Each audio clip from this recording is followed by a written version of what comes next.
Welcome, listeners, to another episode of Panel Pals, the comic book podcast for thinkers. We're your hosts, Jack Stewartson. And Diane Hitchings. And today it's a very special episode. We have two guest hosts on the episode. Would you like to introduce yourselves? Yeah, I'm Jeff Ellis. I'm Jonathan Dalton, and we're from the TradeWaiters, your Yeah, rival comics podcast. and That's right. former It's like wrestling. We're about to shoot a promo on you guys. We're going to put you under. No, former instructors too. We were teaching Jack and Diane how to make comics years ago. So everything they do from now on, we're going to take credit for. Fair enough. I think we bring up our courses at Langara every episode, so it's great to finally have some other folks who were there in attendance, let alone people who were teaching us. We can everything confirm it that really happened. Yeah. I have gone and gotten my notes from class and gone through them on an episode before. So yes, it's relevant. Now, you guys usually start your guys' show with a character building question, and we did one because this is part two of a two-part crossover. We've already done one character building question, which you can go check out the TradeWaiters part one episode to hear that. But for this episode, I was wondering what's like a weird crossover in your life, in real life, between groups of people that you didn't expect to meet that have happened to you.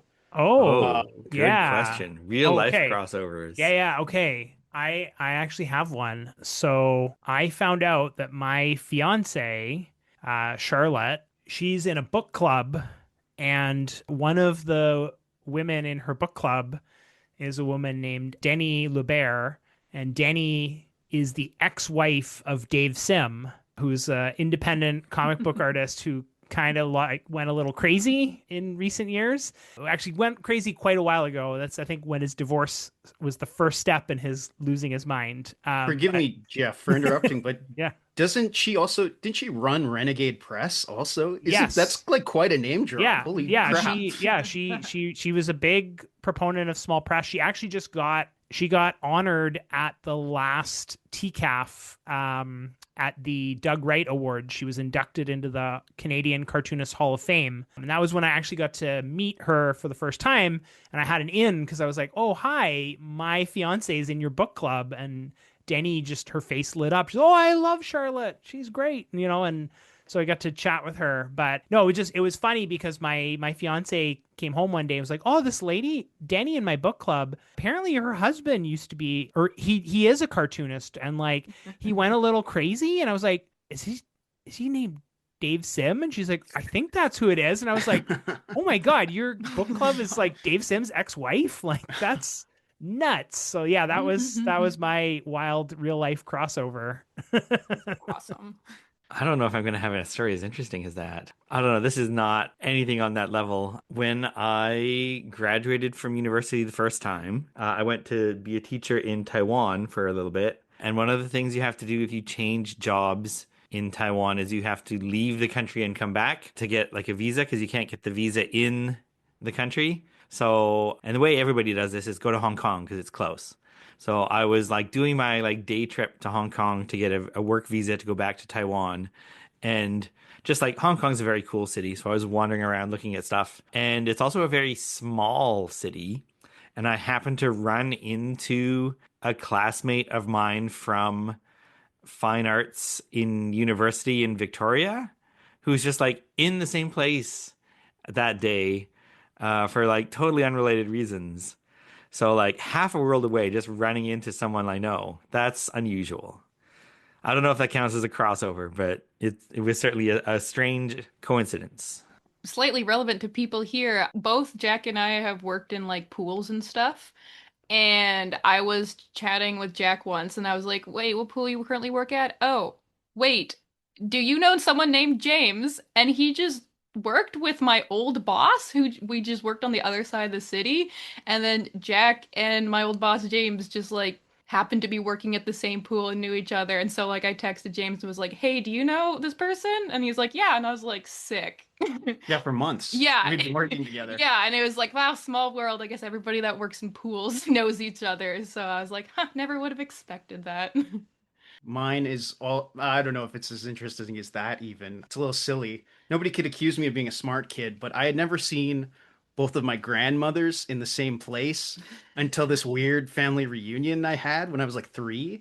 So I took my maternal grandmother over to meet my paternal grandmother as if they had never met before. Keep in mind, they used to be like next door neighbors when my parents were like babies. So they live in the same town. Like there was no way that they couldn't have known each other. But that blew my mind as a 3-year-old was, whoa, these two people, they're here together now.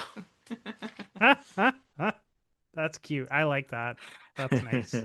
Today Aw. we're going to be talking about a pair of superhero books. It's my pick and Jeff's pick from TradeWaiters. We'll be talking about, I think they're both from 2007. Is that right, Jeff? Oh, if that's true, I really planned this a lot better than I was expecting. Where's that? Oh yeah, in 2008. Okay, yeah. 2008. So yeah, early 2000s comics.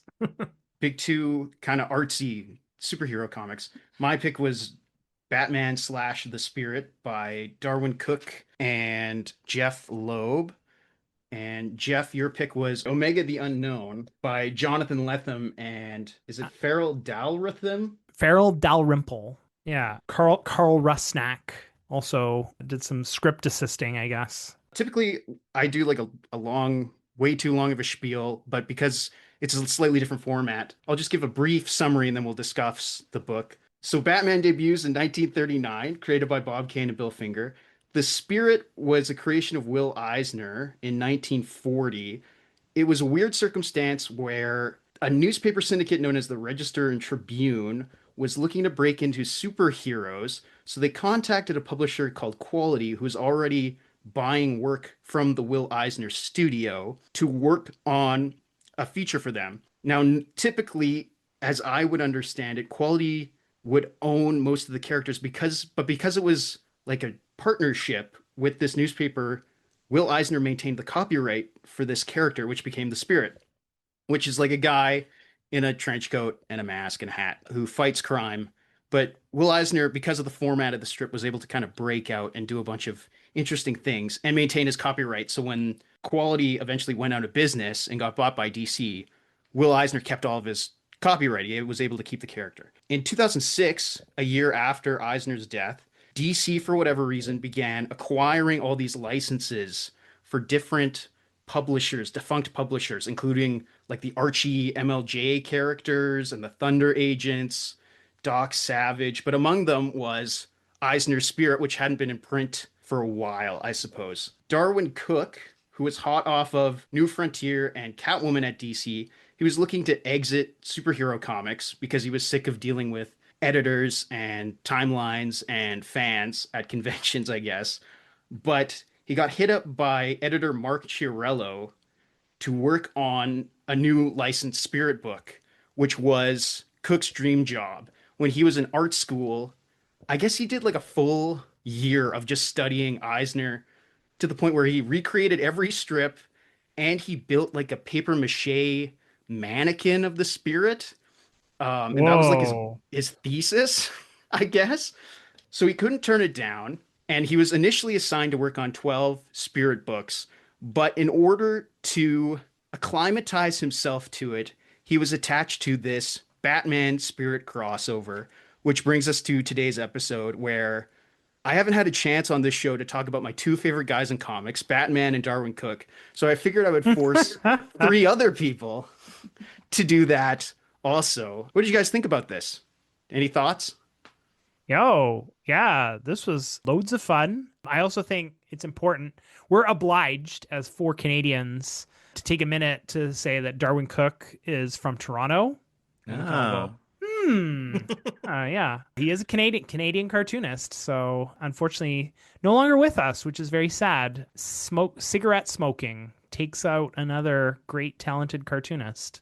And years of sitting also. Yes, yeah. Bad combination. Yeah, no, it's funny. I had read Darwyn Cooke's Catwoman run, and I really enjoyed that. But I hadn't really dug into a lot of his other work. So I was really excited to check this out.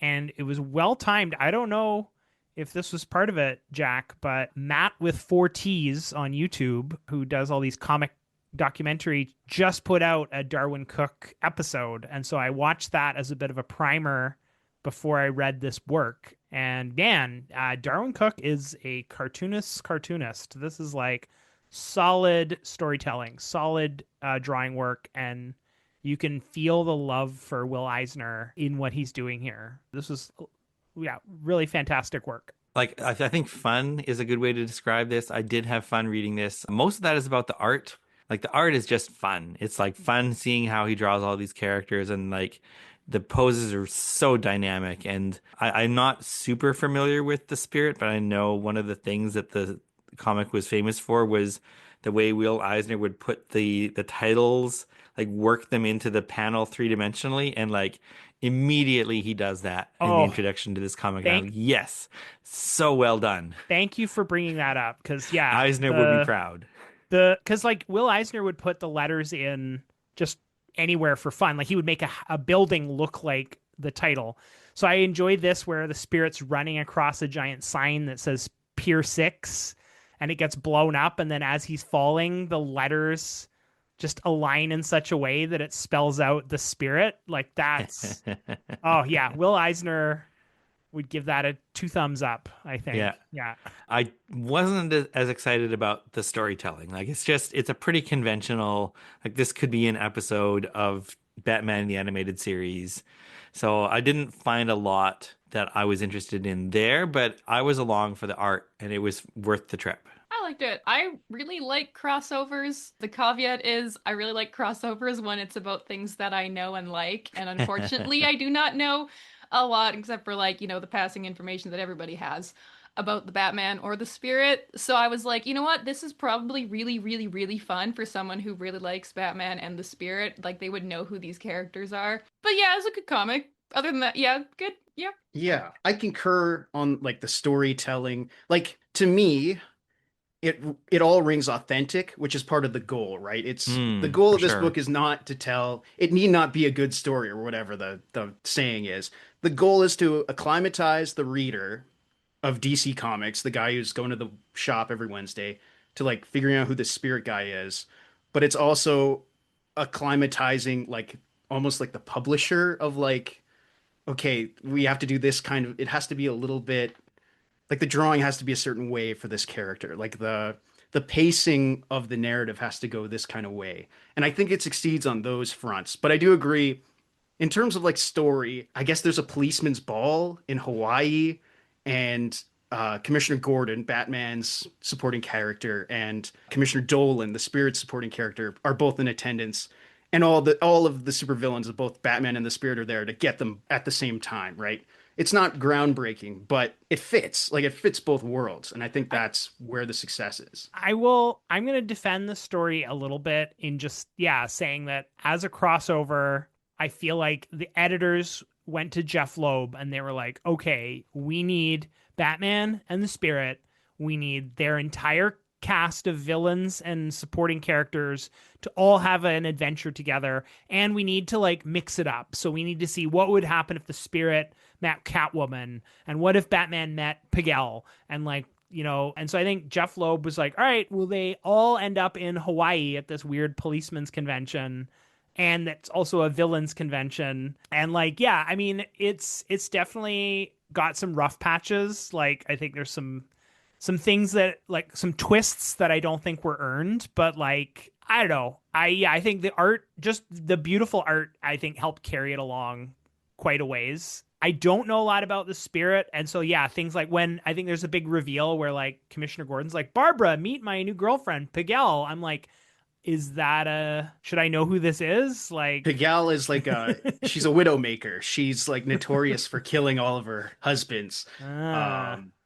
Which is like should flash danger above her head if you're familiar with the Spirit. But yeah, right. if you're just a Batman guy or any other comics guy, like why should I care about this new girlfriend that Commissioner Gordon has? Yeah, but then like not long after that, Commissioner Dolan's at the airport and Poison Ivy, intoxicates him, and I'm like, oh, she's bad news. Like, this is pre hero to the entire Earth, Poison Ivy. Like now we've all realized that Poison Ivy was right the entire time. Yes. But yes.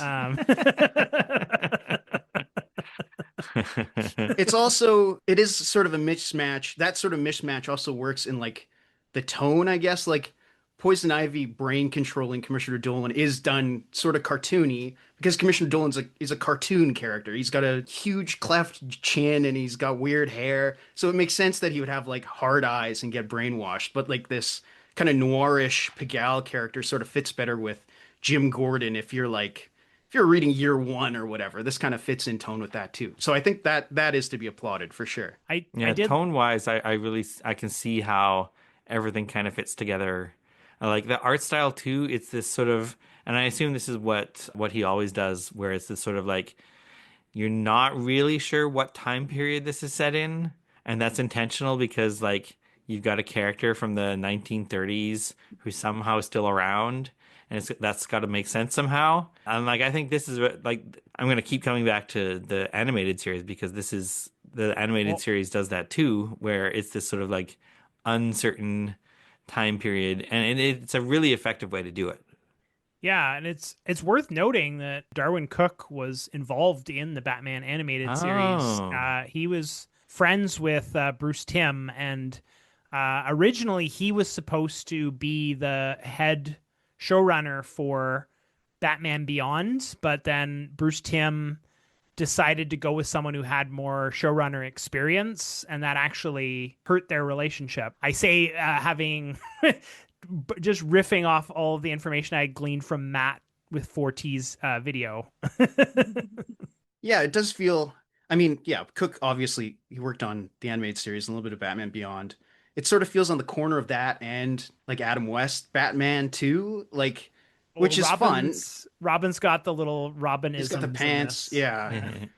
Like holy flying sharks, Batman or whatever. And like the way that he draws Batman is like pre Adam West almost. It reminds me of the way Batman looked in the 30s. Yes, yes, and he's going for that weird creature of the night to the point where he subverts it when it's the Spirit wearing Batman's cowl and he looks ridiculous, but it's Batman wearing the Spirit's mask and he looks like some weird pulp cover figure. Yeah, it's interesting. So just for added context, like since this comic, is the Spirit now in the DC universe, or was this just like a one-off project? So this spun out into a full Spirit series. And there was a couple other crossovers. There was this series called First Wave, which involved Batman and the Spirit and like Doc Savage and like characters from like Green Mansions, which is a really old book. This was a weird period where DC was like trying to almost monopolize like pulp and defunct characters. And that all went away eventually. And the Spirit's licenses lapsed since, which is why this was out of print for such a long time. I can say this is going back in print next year. Image and Mark Chiarello are putting together like a massive, like tabloid size connoisseur edition. So this will be back in print. You can find this. Just you'll have to wait a couple months. But I think they were really trying to fit the Spirit into the milieu, which in my opinion, as a big DC nerd, there's like a missing opportunity. The Spirit operates in a place called Central City, a fictional place. But if you're a DC nerd, that's where the Flash lives, actually, and I don't know. I think there's a missing opportunity. That did sound familiar. So it's a different Central City, unless maybe it's not, and it's been the same place the whole time. Yeah, I guess like, and how many Springfields are there in the United States? I guess there could be more than one, but missing opportunity to be like, he's the day shift on the night shift kind of thing. Anyway, I did enjoy like the dynamic in the story where like the Spirit keeps going to Batman, like, yeah, but who are you? And Batman's like, I'm Batman. And he's like, no, but there's no such thing as Batman. Like, who are you really? Like, I thought that was really fun. I like that idea that Batman is this sort of mythical character and the Spirit's just like, well, no, like that's like that's like saying you're Santa Claus. Like you're not really Batman. So who are you? Meanwhile, the spirit also doesn't have a secret identity. He just operates as the spirit full time since Oh, he quote okay. unquote died in the original run. That's Okay. why everyone just calls him the spirit. Right. Okay. Hmm. Maybe that's part of his confusion too. Like he doesn't have a lot of experience with the concept of secret identities. Yeah. I mean, Uh, I got a good chuckle about at the very end, Superman just shows up. oh yeah, Yeah, that was fun. Where it's like, how did Batman get this whole boatload of villains to Arkham Yeah. Asylum? Superman. Which not great writing, admittedly. Deus Ex Machina. Yeah. Like, this is what I like about crossovers. They're stupid, and you just cram in as many characters as you can. And if you really like the IPs, then you're like, yeah, this character made a cameo. This is awesome. I just Yeah, unfortunately no. don't care about these characters. There was, I mean, yeah, I think there were some fun things. Like I enjoyed that the two sort of femme fatales like trade off. So you have Pagel trying to trick Batman, and then you have Catwoman tricking the spirit, like kind of switching off. Like normally it would be the other woman that's seducing and betraying me, but now it's the other.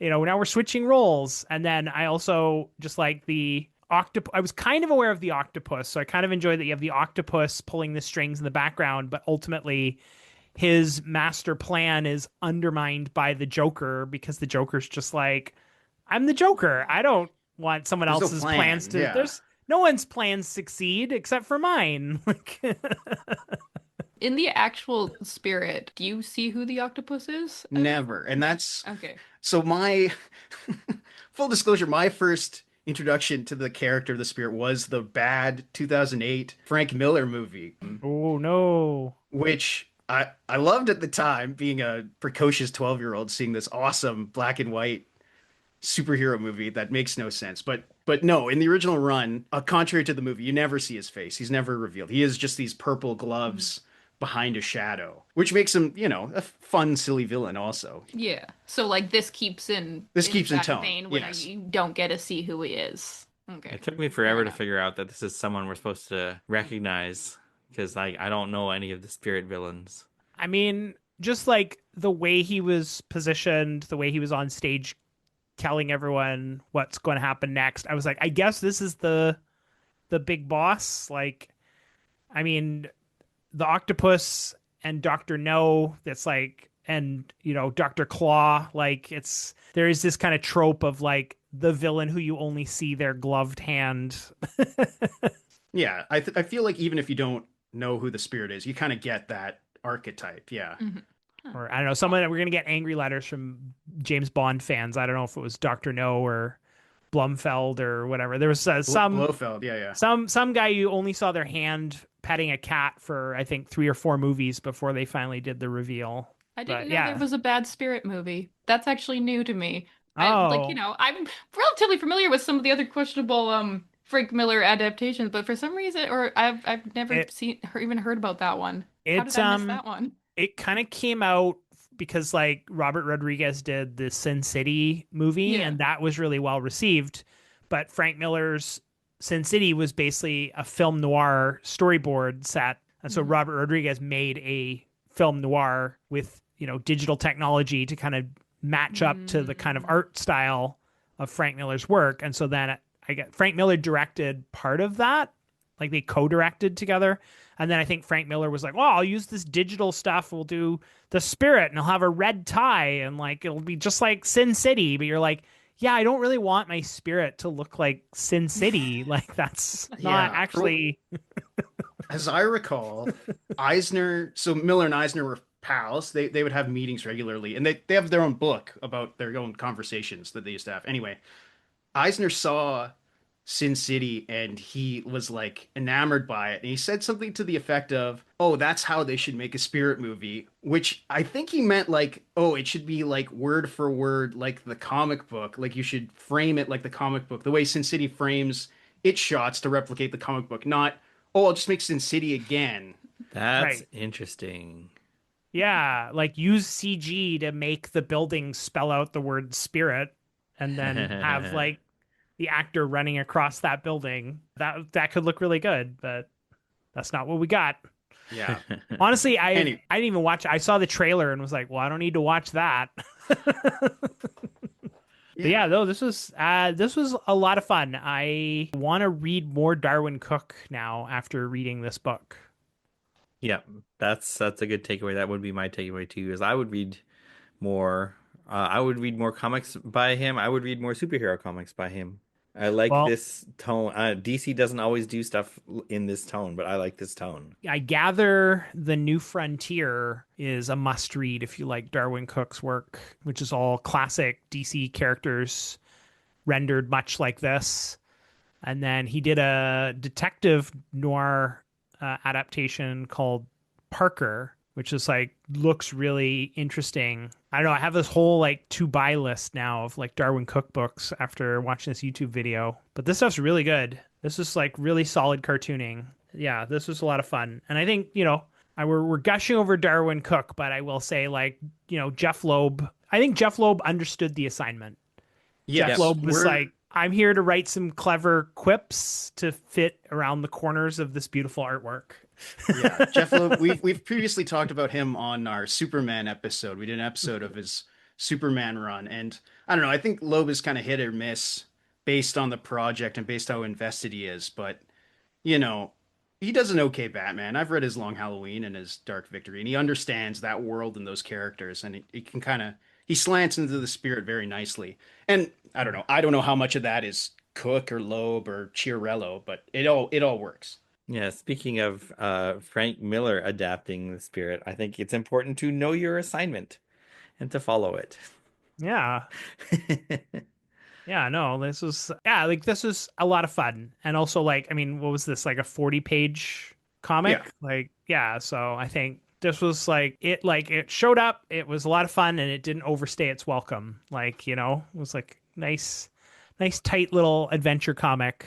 I mean, I was thinking about this because I know Darwyn Cooke was big on comics for kids, and I was thinking this is a superhero comic that I could just confidently pass to my nephews, and it's it would be fine. There's nothing untowards. It's super accessible and fun. Nothing questionable. No, I don't think so. Yeah, maybe I don't know. I think they acknowledge the existence of sex because, at one point, Commissioner Gordon's in bed and Piguel's sitting there, and he's like, "Oh, come to bed." She's like, "Oh, not now. I have a headache." But I don't know. It's nothing too salacious, Though I did actually think that was funny because I'm like, oh, I think Commissioner Gordon definitely had sex with Piguel at some point during this caper. Yeah. Which is usually a death knell if you sleep with Piguel, but pretty good. That's, Jim Gordon's got a story to tell. I guess I don't know. I want to give props also to, I think it's Jay Bone, who's also Canadian, who does the colors, and it's a beautifully lit book for sure. All the blues match with the orange. It's a great looking comic. Yeah, actually, the inking style is because there's a lot of lines not drawn in. I can see that being a more challenging thing to color, but no, this is great.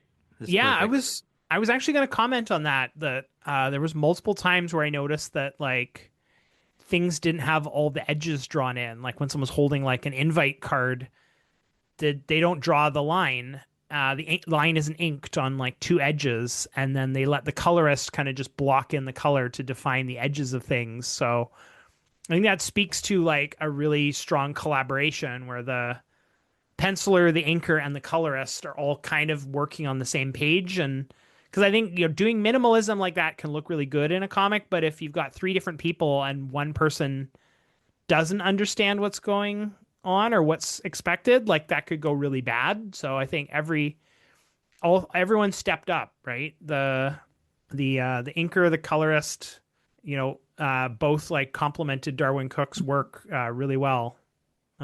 Dave Stewart, let's shout out the colorist. Dave Stewart, sorry, not Jay Bone. Jay Bone did the inks and Dave Stewart. Oh, did he the did. colors, Okay. so, yeah. Okay. Yeah. And I'm just comparing this now to the other DC Batman comic that we read, that Bruce Timm drew. Oh, right. Yeah. Who'd you What guys was the name cover? of that? Sorry, I'm not We familiar did with all the- your catalog. No, we did the Harley Quinn. Mad Love. Mad Love. Mad Love. That's That's it, right. yeah. That's right. Yeah, and one of the things we talked about in that episode was how the coloring really didn't suit the drawing or inking, because it was all trying to do that sort of like early 2000s painterly airbrush. Every highlight has to be drawn. Early Photoshop kind Yeah, of, yeah. like Yeah. photoshopped all to hell. And this is not that. And it's like this is so much better. Like Yeah, I this is think what you want to do for like a simple inking style is like lots of flat colors, a little bit of texture, some like cell shading shadows. That's all you need. Like let the yeah, inking do its work. yeah. No, this is yeah, and like the colors are nice and blocky and just Hmm. like yeah, this is yeah, this is a lot of fun. This is a great recommendation, Jack. I really enjoyed this. Should we go on to our yeah. next book, or does anyone have Let's any move it right final along. thoughts? All right. I've listened to the Panel Pals, so I wrote a little spiel. I wrote Oh. no, a short Full spiel, but respect for respecting the yeah. format. Yeah. So the book I chose was Omega the Unknown by Jonathan Lethem, Karl Rusnak, and Farel Dalrymple, with colors by Paul Hornschmier. I always try to shout out the teams in these Marvel projects. So the most interesting thing is that Omega the Unknown was originally a Marvel comic series from 1976 to 1977 that was written by Steve Gerber and Mary Screens and illustrated by Jim Mooney. So it was like this failed superhero series in the 70s, but it gained a cult following. So it got enough of an audience that they decided to try and reboot it with a 10-issue miniseries called Omega the Unknown.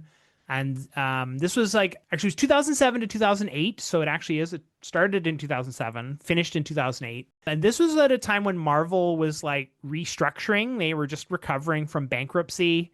And so they were taking a lot of big risks. Like they were doing a lot of weird and wild things. And one of the things they were doing was recruiting a lot of authors and they had movie writers and novelists come in to do some writing. And so Jonathan Lethem is actually a novelist, an essayist. So his first novel, Gun with Occasional Music, was like his first book. He's done a lot of science fiction and detective works. Let's see, he won the National Book Critics Circle Award. He's a New York Times bestselling author. He also received a MacArthur Fellowship. He's taught creative writing at Pomona College, and in 2025 he was awarded a Guggenheim Fellowship in fiction. So he's like a very established prose author, and he stepped in to do this series. I think he was a fan of Omega the Unknown, the original, and wanted to sort of bring his voice to it. And I get the impression that because he's a novelist, I don't think he knew how to approach comics, because they say it's Jonathan Lethem with Karl Rusnak. And so they talk about Karl Rusnak doing some of the words. So it sounds like maybe Karl was brought in to help Jonathan figure out how to turn this into a comic script. I could not find any information on Karl Rusnak. So there's a huge Wikipedia page about Jonathan Lethem. There is no Wikipedia page for Karl Rusnak. And the only thing on the Marvel database is Karl Rusnak wrote Omega the Unknown, period. So I don't know anything about this man. And then this was drawn by Farel Dalrymple. And so Farel was originally from Oklahoma. He studied art in New York City, and he was part of the Meat House Collective. And he's been making comics since 1999. When he graduated from art school, he got a Xeric grant to publish his own miniseries called Pop Gun War, which is one of my first independent comic readings. So like I was used to only read superhero comics, and then I saw this book cover and I was like, wow, Pop Gun War, this looks amazing. And I actually met Farel at San Diego Comic-Con, and he was such a nice guy. And I used to always check in and be like, what's new for you? And one day he's like, I'm doing this crazy Marvel series. So yeah, this was his, I think, one and only Marvel comic series.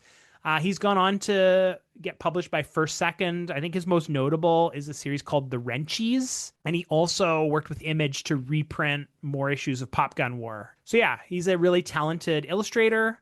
And he actually did the penciling, inking, and lettering for this work. So yeah, he like put a lot into this. I think it reflects, I think, especially the covers and some of the splash pages really reflect his work. I think for some of the sequentials, I feel like he's maybe taking some shortcuts just to kind of keep on to deadline. But overall, I think this was like really reflective of like his talents as an artist. And yeah, Omega the Unknown it's basically retelling the core bullet points from the 70s comic series, but with like a little bit of a modern sensibility. And so it's like a weird story about kind of like a race of superheroes who are at war with like invading robot aliens is kind of the core premise, but it's presented in like a bit of a Twin Peaks way where you kind of have to like figure things out a little bit as you go. And then it also deals with a lot of like teenage angst and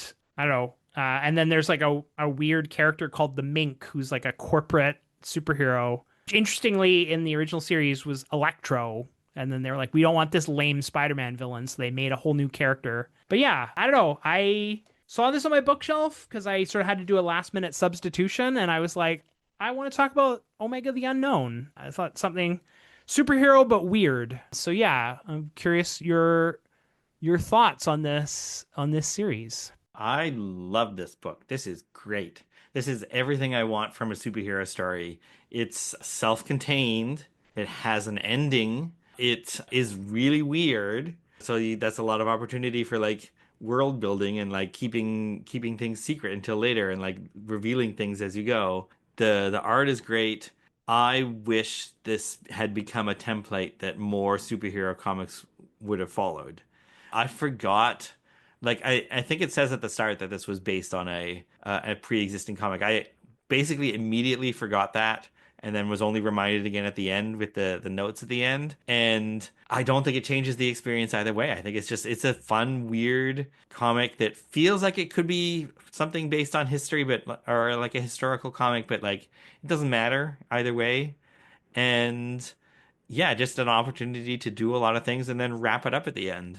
This was my favorite of the comics we read, including the one that I brought. This Yay! is the one I enjoyed the most. I read it all in one sitting. I like the fact that that it's penciled inks and lettering was done by the same person because I'm a big proponent of that. That makes things feel more cohesive, and you can definitely feel it because sometimes in superhero comics you can really feel that the person who did the lettering is definitely not the person who drew it.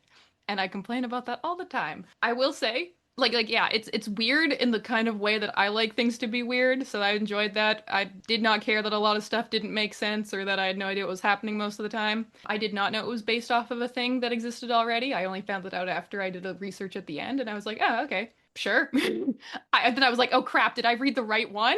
Were we doing the original one? But no, I read the right one. I will say, I do not like how it looks. Ooh. I really do not like how it looks. I don't like a single face that is drawn. They're not nice to look at. Shots fired. And I'm like, the thing is, it didn't detract from my enjoyment of it. Like, I still like this out of all the ones, and I had the most enjoyment reading this. I just didn't like looking at the characters. One of my pet peeves is often that, yeah, this is a 14-year-old. Why does he look like he's 40 and has a mortgage? Like, like, why is it so hard in like so many Western comics for you to make the teenager look like a teenager? And yes, he like acts, he's really smart and he doesn't act like a 14-year-old. So like most of the time I just kind of forgot. I was just like, no, this is just a full-grown human being that's for some reason goes to high school for like 3 weeks. So that, yeah. But other than that, yes, enjoyed it. I'm a little lukewarm on it too. I think the art, I disagree with you on the art. I think it looks great. I wish more Marvel books would take the chance of like hiring an indie artist and like having them do all of the steps, right? I do want a book that's penciled, lettered, and inked and colored by the same guy because you get more of a vision. I'm always skeptical when, and not to sound elitist or like a guardian or whatever, but I'm skeptical when people from outside the industry think that they can just write for comics, especially superhero comics, because it is a skill set. Like, you know, scripting is a skill set. It's not the same as writing prose. And while I'm sure Lethem's books, I'm sure his essays are very good, this is so wordy. He does not let enough room for the story to breathe, I feel like, until like the last issue. And that was also nothing against him. That was a trend at the time, you know. Bendis was filling pages and Kevin Smith was filling pages with balloons around the same time, and I like that stuff. But I don't know. Maybe also because I'm an Omega the Unknown old head, so I'm way more Oh, fascinated by the Gerber whoa. Mooney. Sorry, Oh man. for the listener, I'm holding #1 of the Wow. 1976 run. I'm like, I didn't consider that you would have like copies of the original Omega run. But now that I think about it, I'm like, of course Jack has That copies makes of the sense. original Omega run. So, as someone who's read the original, what are the through lines? What's different between the two? The Mink, I mean, the Mink is an original character who sort of replaces Omega. Like this 70s run is strictly in the Marvel universe. The Hulk shows up in issue 2, and Electro shows up in issue 2 and 3. And the main character, they change characters' names, but they're like thematically and plot wise kind of the same. But the main character and the nurse that he lives with, they have a third roommate who works at the Daily Bugle and like hangs out with JJ and Spider-Man. And like, I don't know, you don't have to like that crossover stuff, but I do. I kind of feel like that's almost missing in this new version. You disagree? I disagree. Diane shaking her head. Like how it is self-contained, and thus I can enjoy the story for what it is. I don't have to cram in a bunch of stuff. Like I said, I like crossovers when you know all the characters, and they work best when it's for like a fun little thing. Like, yay, we're doing a special issue of Batman and the Spirit. Then it works as a self-contained thing. A story should just work on its own. You don't have to bring in a bunch of other random characters, but I am saying that as someone who did not grow up reading Marvel and DC, so obviously I am biased. Which Right. which does bring me to my other argument against the book, which is so much of this new series is just lifted right from the original. Like he's just retelling the same story, which like I don't want to say it's redundant, but it makes me question why you would feel like you have to do this.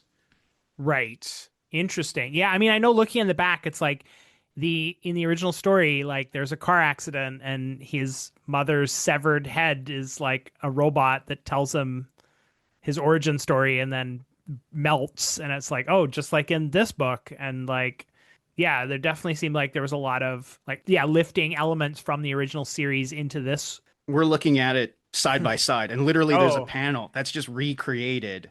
The only difference is Lethem, like, yeah, Lethem and Dalrymple, or sorry, I'm just Dalrymple. Dalrymple. Thank you. He's just redrawn it a bunch of times over, like, whereas in the original it's one panel, it's one singular panel, and then it cuts to a different thing. So like, I don't know. Okay. Interesting. I mean, I think like, actually, I'm curious then, because you're more familiar with the original. Is there a giant thinking head statue that acts as like an omniscient narrator halfway through the Omega series? Not really. It's like the weirder sort of, I say Lynchian, but it's not, it's surrealist, right? I only say Yeah. Lynchian as a reference point. The weirder stuff is solely in the new stuff. And that's all the stuff I like. Like Yeah. I like the mink. Everything about the mink I find fascinating. Everything about Yeah. his hand that is like a mutant cyborg disease that becomes Yeah. its own thing. All of that is fascinating. The game show that comes up again. Yeah. I would read a Mink miniseries. Yeah. I don't know. I like him better as a secondary character. I think I would get tired of him really quick if he was on every page. I mean, that's maybe a the good thing point. that like stands out for me that I really love most about this was the sort of the idea of franchising superheroes on different planets. Like that's such a random connection, but like the way it's laid out for us, like yeah, that makes sense. Sure, why wouldn't it be like that? The idea of like there's these robots who are like sending out robots to like destroy every planet, and then they have a nanite version as well. Like that's a thing in science fiction generally, and then to sort of combine that with the idea of like what if Superman was a franchise?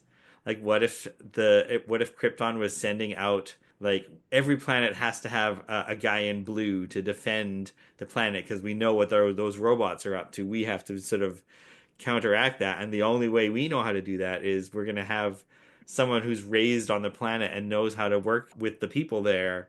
And like yeah, that's it feels I don't know how much of that is from the original and how much of that is like directly riffing off of Superman, but I enjoyed it a lot.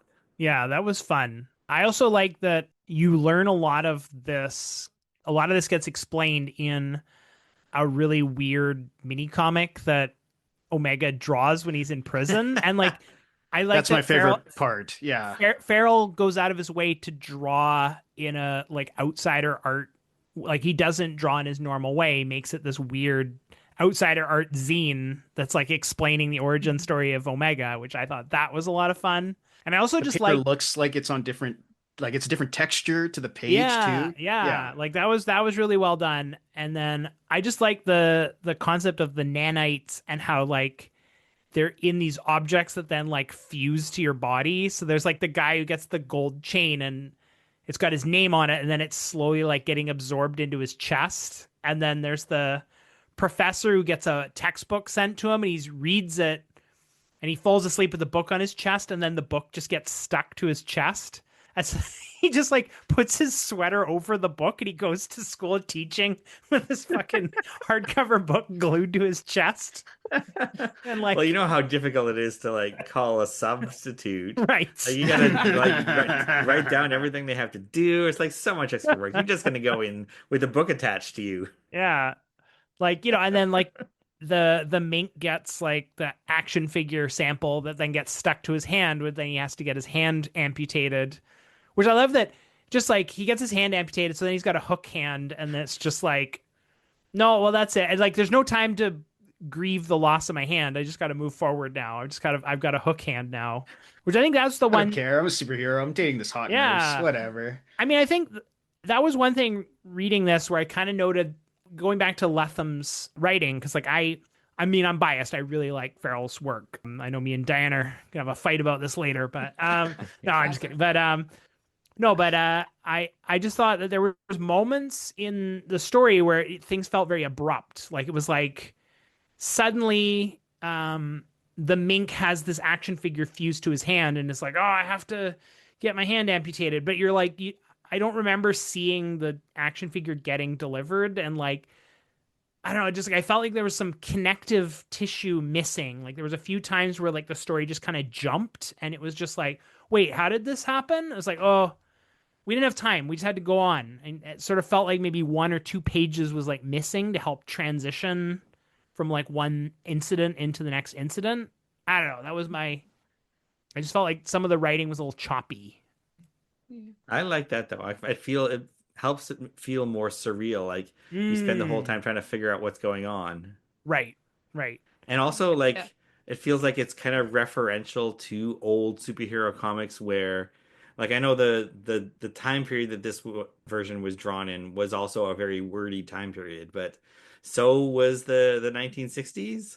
Like you'd be cramming so much into a single panel or a single page, and the pacing, like I have a hard time reading those old comics now because I'm trained now on graphic novels and manga where the pacing is like really stretched out and you're flipping pages faster. Right. And so this feels kind of intentional that it's like referencing that style of writing. Right. Yeah. Okay. No, I agree. I don't mind the fact that sometimes it feels like it's jumpy or abrupt. I think it aids with the surrealism. I'm just like, I wonder, is this an example of they accidentally did a thing that works? Or was this on purpose? That's entirely possible, yeah. I'm leaning towards more a little bit of it was by accident because I don't know, sometimes I just tend to assume that people aren't as good at coming up with these ideas as you think they would be when you're doing the analysis after the fact. But like, I mean, it works. I think it works. So no harm done. Right. Yeah. I'm actually curious when I was reading this again, I was thinking about how in the beginning you set up that the nurse has this park across from her apartment and there's this giant thinking head statue. And at first I thought Farel was just having fun where like the facial expression of the statue would change based on what was happening in the story. And then there's this moment where like these guys are like spray painting they're defacing the statue, and then the statue like flicks his finger and like actually knocks someone over. And it's like, oh, the statue actually interacted with someone in the scene. And then suddenly like there's a whole issue where the statue just shows up and is like, hello, reader. Did you know I'm an omniscient entity? Like, let me catch you up in an iambic pentameter. And yeah, I still don't fully understand the giant head. No, but like I wondered if Farel had started doing that for fun, and then Jonathan was like, "All right, this is going to be issue 7. Like your artwork has inspired me. This is now part of the story." Like I don't know, but I was like, I almost wondered if it was like something where the writer was inspired by the artist, and the artist had just like, I don't know, I was just kind of bored, and I started having fun in the background. And it turned into a plot point. But yeah, this felt more prescient to me reading it this time because like the whole story is essentially about robots invading. And it's like, could you imagine a world where just robots instigate themselves into every aspect of your life, no matter where you are? There's now AI robots just like in everything. Or Through where slop too. a like fast food franchise decides to replace their staff with robots. Yeah. I like that idea of the fast food as a vector for this nano infection, and then the That feels very Omega, Cronenberg. Yeah. yeah, and then Omega getting the job at the rival fast food hot dog cart and putting his special salt on things to like immunize people. There's just so many weird, unexplained things in this too. Like, why does he eat birds? Like, why birds? Why? What is that? Yeah. Oh my god, If it there's doesn't that. have wings, it's not food. Yeah, It's apparently. something like that. Yeah. Yeah. that whole Yeah. that extended scene where he kills an eagle and just like cooks it and Roasts eats it. it You're just, what like the a turkey. Yeah. I just like how like he just shows up and he's like not doing too hot after a fight, and then a guy's like, "Hey, you can stay at my place now. You work for me." And then like he just works at the food truck, and you're like, okay, this guy has not said a single word yet, but like I guess that works. And he just kind of like goes through the story like that, and he ends up like at the very end like being friends with like the homeless people, and it's like no one's gonna. I guess no one bothered. Like, we're not gonna question why he's not talking or anything. He got his own problems to deal with. We'll just He also like Yeah. disappears from the narrative, or like he just kind of drops Yeah. off the book, which I get that that's like the point, right? It's all about this kid. It's not actually about Omega the Unknown, this mute superhero character, but that is curious. Yeah. I was like, sure, yeah, but I'm like, I'm not gonna question it. Does anything else in the narrative make sense? Not really. So like, whatever. There's It an fits the internal logic. surrealism. That's about it. Yeah, exactly. You're like, yeah, that works. Sure, why not? what did you think about the high school drama stuff? Because I know from reading the notes, I gather that high school drama was an aspect of the original series, and then in this one, the main character, he's gone from living with his robot parents and being homeschooled, and now he has to enroll in a public school, and there's bullies, and he's sort of bearing witness to this other kid getting bullied. And it kind of gets super extreme because suddenly they're bullying this kid in the park, and then this kid pulls out a gun, and then he throws it to the kid they've been bullying, and then that kid's first thought is to just commit suicide with the gun. And like I was just like, wow, this got really dark. And then our main character is basically like, I don't ever want to go to high school ever again. This is the worst experience of my entire life. And I've only been in high school for a week. And I was just like, wow, you and me both, brother. Like, It's curious. In the original, I don't know. I think it's handled maybe better in the original. I don't know. In the original, there's no gun. There's bullies, just like in this new version that we read. But he gets clocked in like the head by a kid with brass knuckles, saving his friend, the main character of the book. But then, like in this book, he's hospitalized for issue after issue, and then finally he dies, unfortunately. And I don't know. That feels it doesn't make any sense in this new one, I guess. Especially, I don't like the guilt trip stuff that goes on in the later half, where the kid who commits suicide shows up as like a ghost in like the basement of this corporation, and he's like, "I kind of feel like you did this to me," and the main kid is like, "Yeah, you're right, and I kind of feel bad about it, and I'm sorry." I'm like, that I don't know. I don't know if that's the message to take away from that situation. Like, right. Well, it feels like authentic in the sense that this is how they would feel, but not authentic in the sense of this is what really happened. right. I mean, I think the one thing that was interesting in that was the way that the ghost was like, they used to pick on me because I was bad at sports. And so then they thought I was a nerd. And if I'm a nerd, then I'm smart. But then you showed up and you were way smarter than me. So now I have nothing. So like, I'm not good at sports and I'm not smart. And like, I thought that was kind of an interesting thing for him to bring up. But I still don't think that, I can't It's a remember the main jump to get character's from name, there but to suicide. the main character is Yeah. not to blame for this kid's suicide. No. No. Yeah, like bro, just get a hobby or something that you can be the art kid. Better Like, friends, maybe. yeah, it's like there's other options. Like, come on. I don't know. This like follows in a vein of stuff like The Dark Knight Returns and like Watchmen of like superhero deconstructions. Do we feel like this is on par with that work? Should this be talked about more as like proper superhero deconstruction? I don't know if it's deconstruction so much as reconstruction. Like it seems like it's attempting to make superheroes make sense rather than here's all the problems with superheroes.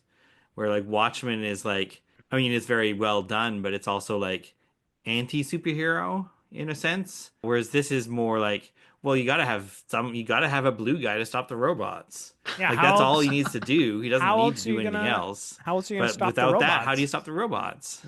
I mean, I think that, I mean, and again, I do kind of concede the point that maybe a series specifically about the Mink wouldn't work, but I actually think that the Mink was kind of ahead of his time as a character, because I think that the Mink would work so well in 2025, like a superhero who's got a whole like media team and like everything is documented, everything is like being recorded, all of his exploits get turned into like comic books and like game shows, and like he's got mink dollars that he hands out. Like the only thing They're that would worthless. change, the only thing that would change now is that like now the mink would be like, oh, you're so lucky, I transferred 100 mink coins into your Yeah. crypto wallet.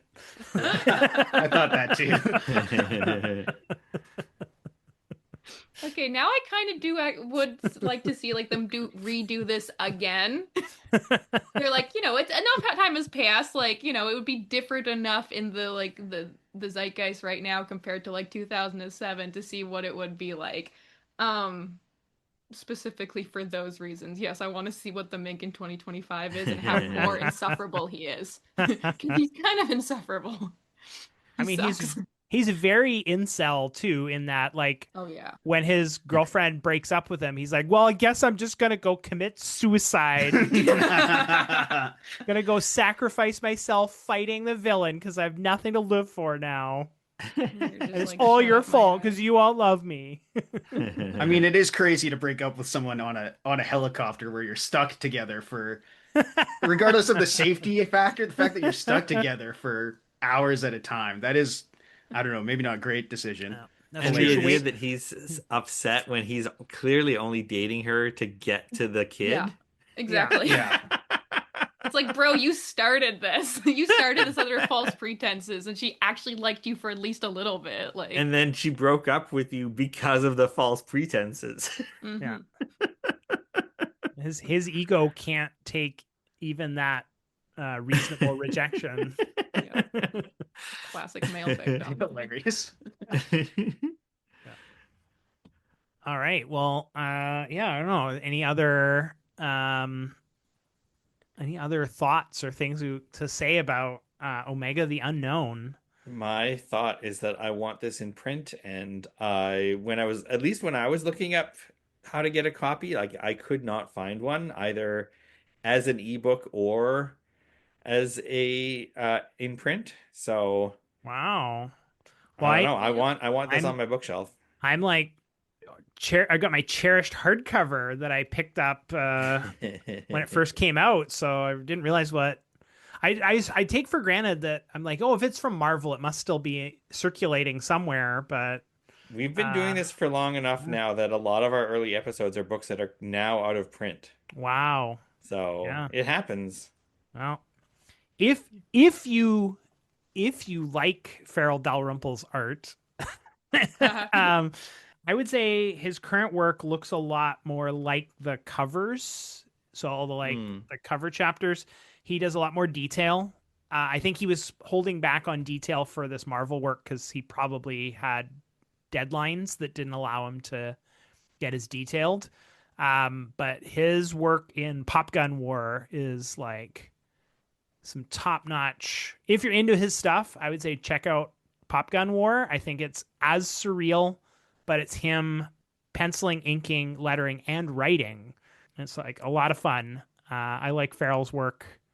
And my fun Farel Dalrymple anecdote is when I met him at San Diego Comic-Con, I asked if he'd drawn my sketchbook, which he did for free, which was very nice of him. But the thing I always remember is that he just grabbed a black Micron pen with no planning, no pencil, and he just took a Micron pen and just did this like amazing illustration that had no mistakes in it. And I was just like, wow, like that's a talented guy. The confidence to just hit Micron on paper with no plan. I still have that somewhere. I should have pulled it out for this episode. I still have that That would've been somewhere. good. With the podcast where we can only hear things. And Yeah, not well, see you know, them. that's right. Maybe. Well, see, I don't think I'll get it in time. But if I had a little more lead time, I would scan that page and send it to you for the show notes. But I don't think it's Post gonna it. work You out. have access to TradeWaiters socials. Post it on the TradeWaiters. Oh, there we socials. go. Yeah, I'll when I'm next at my studio, I'm gonna take a picture of it and I'll post it on the TradeWaiters feed.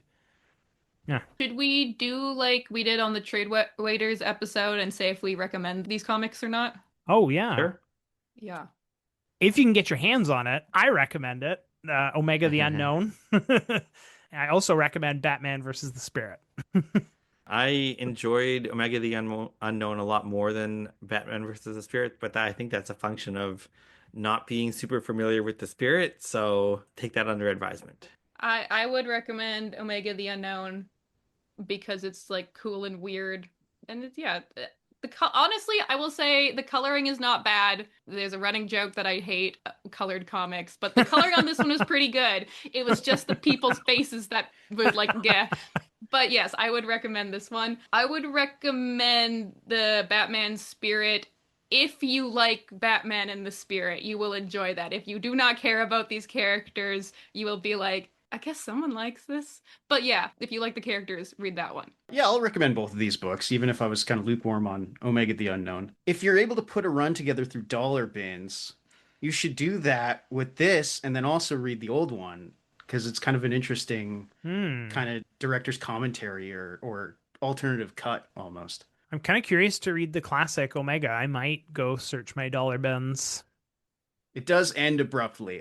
This does have a better ending, I will say. I feel like I enjoy not having read the original, but knowing it exists.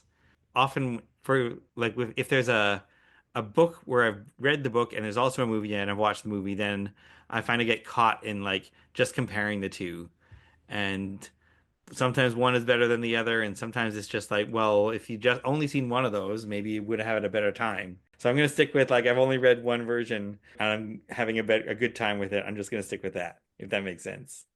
Yeah. Nice. I like it. Before we do our normal intro, if our lovely guests would like to tell the listeners where we can find them and their podcast. You can find us on the TradeWaiters. Just search up TradeWaiters and podcast and make sure it's the right TradeWaiters. I don't know if any of the faux TradeWaiters still exist. We've had a couple other podcasts who stole our name. Oh no.